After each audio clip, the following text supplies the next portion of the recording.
You know, as a musical theater kid, there are a few rules I still follow, even off the stage. I tend to say break a leg instead of good luck. I call out when I'm turning on and off the lights in a room with others, and I distinctly avoid saying the word.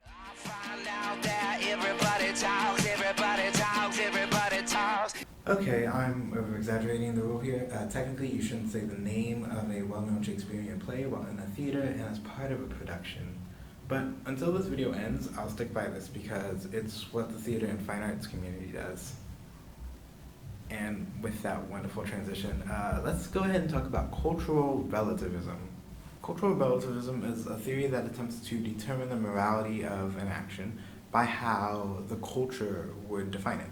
An action is morally wrong when society deems it morally wrong, and an action is morally right when society deems it morally right. That's it. That's the entire theory. Let's take my current little stumbling block here. Being unable to name the long-dead King of Scots. This is morally permissible because I'm acting in the capacity of a theater kid, and everyone in the theater community does not name the Scottish play. But this isn't actually taking into account the action itself or its potential consequences. That's the main criticism of cultural relativism. It doesn't actively argue about the action itself, but a society's judgment about that action. And societies can be flawed. For the longest time, the US allowed chattel slavery, and still does in certain contexts. And to argue cultural relativism, that is to say, well, that's just how life was back then, isn't arguing about the morality of said chattel slavery, but simply commenting on its presence.